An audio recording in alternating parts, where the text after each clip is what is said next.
പിശാച് നമ്മളെ പറ്റിക്കാനുള്ള കാരണം എന്താണ്? അത് മാർക്കോസ് 12:24 വചനം പറയുക, യേശു അവരോട് പറഞ്ഞു, വിശുദ്ധ ലിഖിതങ്ങളോ ദൈവത്തിൻ്റെ ശക്തിയോ അറിയാത്തത് കൊണ്ടല്ലേ നിങ്ങൾക്ക് തെറ്റുപറ്റുന്നത്. ഈശോ തന്നെ പറയുക, എന്തുകൊണ്ടാണ് മക്കളെ നിങ്ങൾക്ക് തെറ്റുപറ്റുന്നത്? നിങ്ങൾക്ക് വിശുദ്ധ ലിഖിതങ്ങൾ അറിയാത്തത് കൊണ്ടാണ്, അതിൻ്റെ ശക്തി മനസ്സിലാക്കാത്തത് കൊണ്ടാണ്. പ്രിയപ്പെട്ടവരെ, അതുകൊണ്ട് ഈ വിമല ഹൃദയ പ്രതിഷ്ഠയിൽ നല്ലൊരു തീരുമാനം എടുക്കണം. എൻ്റെ മുറിയിൽ വിശുദ്ധ ബൈബിളിനെ വിശുദ്ധമായി സൂക്ഷിക്കണം. എന്നും രാവിലെയും രാത്രിയും തുറന്നു വായിക്കണം. അധികമൊന്നും വായിക്കാൻ പറ്റിയില്ലെങ്കിലും ഒരു വചനെങ്കിലും ഗ്രഹിക്കാനായിട്ട് ആഗ്രഹിക്കണം. അത് നമ്മുടെ ജീവിതത്തിൽ മാംസം ധരിക്കാൻ തുടങ്ങും.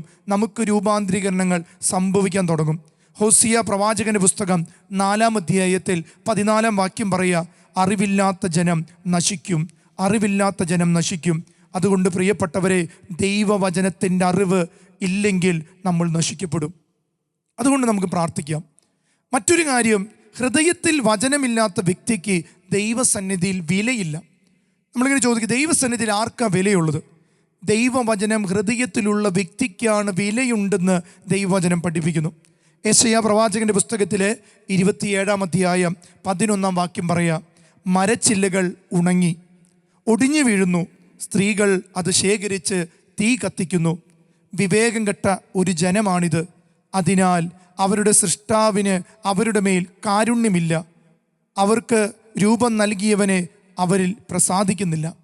തിരിച്ചറിയുക പ്രിയപ്പെട്ടവരെ, ദൈവത്തിൻ്റെ വചനമില്ലെങ്കിൽ ഉണക്ക കമ്പ് പോലെയാണ്.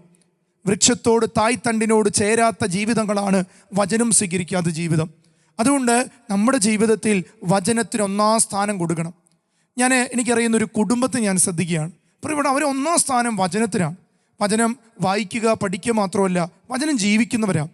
7 മക്കളുള്ളൊരു കുടുംബത്തിൽ ഞാൻ കണ്ടിട്ടുള്ളത്, ഈ മക്കൾ എല്ലാ ദിവസവും വചനം പഠിക്കും.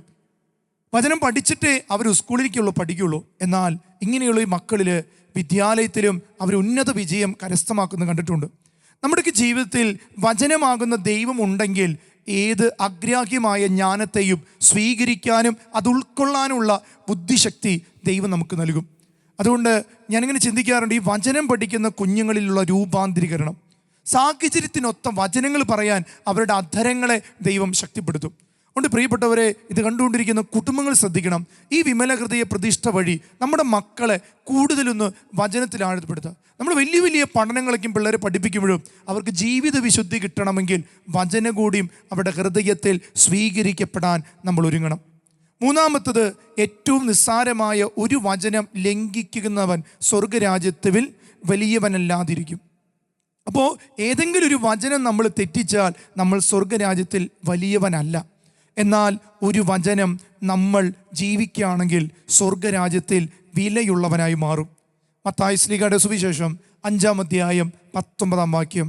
പ്രിയപ്പെട്ടവരെ, വചനം ഓർമ്മപ്പെടുത്തുക, ഈ പ്രമാണങ്ങളിൽ ഏറ്റവും നിസ്സാരമായ ഒന്ന് ലംഘിക്കുകയോ ലംഘിക്കാൻ മറ്റുള്ളവരെ പഠിപ്പിക്കുകയോ ചെയ്യുന്നവൻ സ്വർഗരാജ്യത്തിൽ ചെറിയവനെന്ന് വിളിക്കപ്പെടും. എന്നാൽ ഇതനുസരിച്ച് പഠിക്കുകയും പഠിപ്പിക്കുകയും ചെയ്യുന്നവൻ സ്വർഗരാജ്യത്തിൽ വലിയവനെന്ന് വിളിക്കപ്പെടും. നമുക്ക് സ്വർഗത്തിൽ വലിയ സ്ഥാനങ്ങൾ ദൈവം കരുതി വച്ചിരിക്കുന്നത് ദൈവവചനത്തെ സ്വീകരിക്കുകയും അത് ജീവിക്കുകയും അത് പ്രഘോഷിക്കുകയും ചെയ്യണം. വചനം പറയുന്നില്ലേ, നീ വചനം പ്രസംഗിക്കുന്നില്ലെങ്കിൽ നിനക്ക് ദുരിതമുണ്ട്. പ്രിയപ്പെട്ടവർ, അനേകർ ദുരിതത്തിലായത് പ്രാർത്ഥനയുടെ കുറവ് കൊണ്ടല്ല, വചനമനുസരിച്ചുള്ളൊരു ജീവിതം നയിക്കാത്തത് കൊണ്ടാണ്. ഒത്തിരി പ്രാർത്ഥിക്കുമ്പോഴും വചനം ജീവിക്കുന്നില്ലെങ്കിൽ എന്ത് കാര്യം? പ്രിയപ്പെട്ടവരെ, തിരിച്ചറിയുക, വചനമില്ലാത്ത വ്യക്തികൾ ദൈവസന്നിധിയിൽ തിരസ്കരിക്കപ്പെടും. മാതാവിനെ സ്വീകരിക്കപ്പെടുന്നതും വിശുദ്ധരെ ദൈവസന്നിധിയിൽ സ്വീകരിക്കപ്പെടുന്നതും അവരുടെ ഉള്ളിൽ വചനം ഉള്ളതുകൊണ്ടാണ്. ഹോസിയ പ്രവാചകന്റെ പുസ്തകം 4-ാം അധ്യായം 6-ാം തിരുവചനം, അജ്ഞത നിമിത്തം എൻ്റെ ജനം നശിക്കുന്നു. നീ വിജ്ഞാനം തിരസ്കരിച്ചതുകൊണ്ട് എൻ്റെ പുരോഹിതനായിരിക്കുന്നതിൽ നിന്ന് ഞാൻ നിന്നെ തിരസ്കരിക്കുന്നു. നീ നിൻ്റെ ദൈവത്തിൻ്റെ കൽപ്പനകൾ വിസ്മരിച്ചതുകൊണ്ട് ഞാൻ നിൻ്റെ സന്തതികളെ വിസ്മരിപ്പിക്കും. അതുകൊണ്ട് പ്രിയപ്പെട്ടവരെ, നമ്മുടെ ജീവിതത്തിൽ നമ്മൾ തിരിച്ചറിയണേ, അജ്ഞത നിമിത്തം അനേകർ വീണുപോകുന്നു. നമ്മൾ ചിന്തിക്കുക, നമ്മൾ എങ്ങനെയാണ് വചനത്തെ കാണുന്നത്, നമ്മൾ എങ്ങനെയാണ് വചനത്തെ ആദരിക്കുന്നത്? പലപ്പോഴും ഈ വചന ശുശ്രൂഷ വേദികളിൽ ഞാൻ കണ്ടിട്ടുണ്ട്, മനുഷ്യൻ കസേരയിരിക്കുകയും വചനത്തെ നിലത്ത് വയ്ക്കുകയും ചെയ്യും. നിങ്ങൾ നോക്കിക്കുക, അങ്ങനെ ദൈവത്തിൻ്റെ വചനം നിലത്ത് വയ്ക്കാനുള്ളതല്ല. നമ്മൾ നിലത്തിരുന്നാലും വചനത്തിന് കൊടുക്കേണ്ട ഒരു ആദരവ് നമ്മൾ കൊടുക്കണം പ്രിയപ്പെട്ടവർ.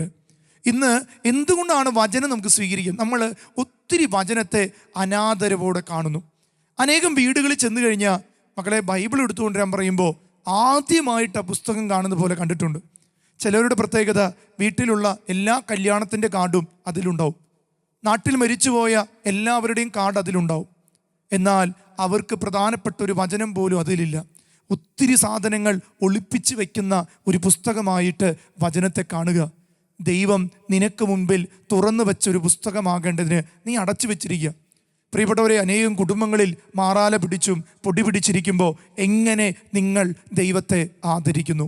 എങ്ങനെ ദൈവത്തെ നിങ്ങൾ ബഹുമാനിക്കുന്നു?